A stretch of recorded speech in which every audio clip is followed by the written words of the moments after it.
Assalamualaikum warahmatullahi wabarakatuh. Perkenalkan, nama saya Dwi Lestari dengan NIM 9414240885. Saya dari jurusan Ilmu Ekonomi. Jadi pada video ini saya buat untuk memenuhi tugas mata kuliah Ekonomi, Keuangan, dan Perbankan dengan dosen pengampu yaitu Bapak Bobi Rantopayu SSI ME. Nah, di video ini saya akan membahas mengenai kasus vintage P2P lending syariah. Jadi di sini saya akan menjelaskan terlebih dahulu apa itu vintage, kemudian perkembangan di Indonesia, kemudian peran untuk UMKM. Jadi, vintage itu adalah inovasi layanan jasa keuangan yang menggabungkan sektor finansial dengan teknologi modern. Sistem ini juga mengubah transaksi yang awalnya tradisional menjadi digital yang cepat, praktis, dan tanpa tatap muka.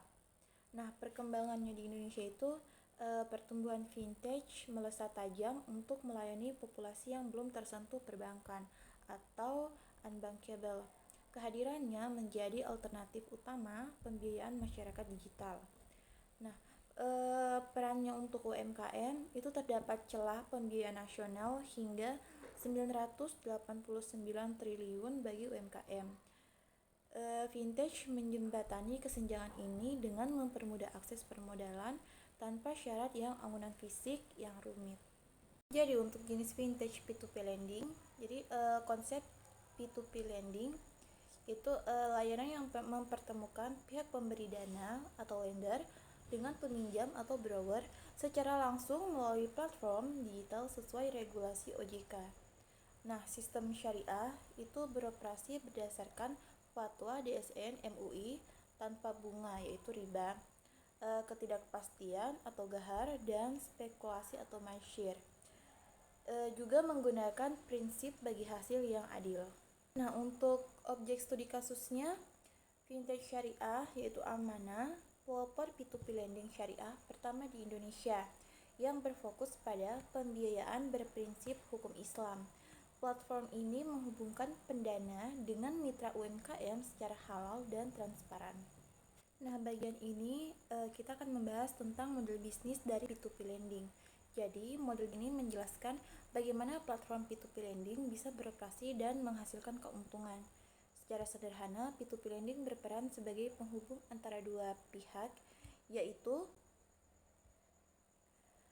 pemberi pinjaman atau lender dan peminjam atau borrower. Platform tidak memberikan pinjaman secara langsung, tetapi hanya menyediakan tempat atau sistem agar kedua pihak bisa bertemu secara online. Di sisi alurnya, pertama, peminjam akan mengajukan pinjaman melalui platform. Kemudian, platform seleksi atau analisis untuk menilai kelayakan peminjam tersebut. Setelah itu, informasi pinjaman akan ditampilkan dan pemberi pinjaman bisa memilih untuk mendanai. Kalau dananya sudah terkumpul, maka pinjaman akan diberikan ke peminjam. Selanjutnya, peminjam akan mengembalikan dana tersebut dalam bentuk cicilan beserta bunga atau imbal hasil sesuai kesepakatan. Nah, proses ini platform P2P lending mendapatkan keuntungan biasanya dari biaya layanan atau fee, bukan dari bunga pinjaman secara langsung.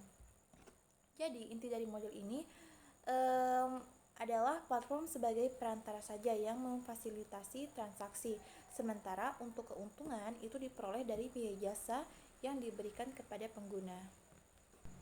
Nah, untuk kronologi dan masalahnya, tahapan pertama itu penyaluran dana.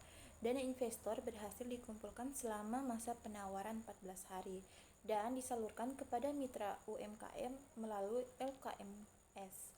Operasional berjalan sesuai proksi awal. Yang tahap kedua itu adalah kendala usaha UMKM. Berbagai faktor lapangan menyebabkan mitra UMKM mengalami kegagalan usaha atau macetnya arus kas, hingga keuntungan yang disepakati mulai meleset. Dan tahap terakhir itu terjadi gagal bayar. UMKM kehilangan kemampuan mengembalikan pokok pinjaman dan bagi hasil. Amanah terpaksa melakukan rekonsiliasi dan investigasi untuk membedakan murni atau fraud. Nah, untuk penyebab dan dampaknya, penyebab pertamanya itu risiko usaha UMKM tinggi. Pembiayaan ditujukan kepada sektor unbankable yang rentan terhadap guncangan pasar tanpa anggunan fisik yang memadai. risiko bawaan menjadi sangat besar jika bisnisnya itu hancur. Nah, penyebab kedua itu mitigasi belum optimal. Evaluasi manajerial dan kredit scoring berlapis belum sepenuhnya kebal terhadap dinamika lapangan.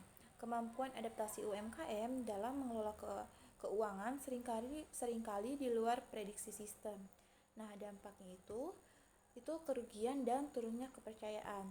Sesuai prinsip syariah, kerugian murni itu bukan kelalaian platform, itu ditanggung oleh investor. Hal ini memicu kepanikan lender dan menggerus kepercayaan publik terhadap P2P lending syariah.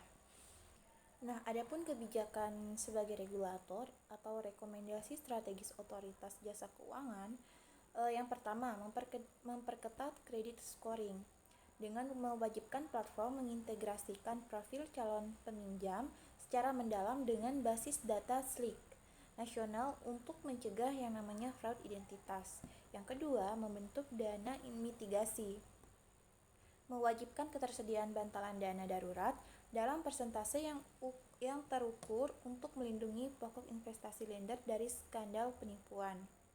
Yang ketiga, transparansi laporan proyek, mengharuskan platform menyediakan update kondisi usaha peminjam secara jujur dan tentunya real time kepada para lender. Yang keempat itu perlindungan investor kuat, memperkuat payung hukum dan pendampingan litigasi penuh saat terjadi yang namanya gagal bayar masif. Dan yang terakhir itu edukasi literasi keuangan, mengampanyekan secara masif bahwa P2P lending adalah instrumen beresiko, bukan instrumen tabungan yang tanpa celah. Tujuannya itu untuk mencegah efek domino gagal bayar dan memulihkan kepercayaan publik terhadap inovasi vintage. Nah, dari semua pembahasan itu, kesimpulannya itu yang pertama untuk kerentanan universal. Nah, vintage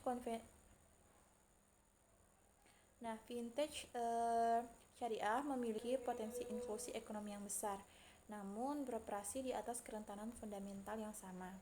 Akar masalahnya itu tragedi gagal bayar berakar dari euforia, kemudian akses digital yang tidak diimbangi oleh sistem deteksi penipuan atau anti fraud dan pengawasan lapangan yang ketat. Dan yang terakhir itu adalah intervensi regulasi. Ketahanan industri teknologi finansial sangat bergantung pada proaktif OJK dalam menegakkan perlindungan konsumen. Saya ucapkan banyak terima kasih. Bye bye.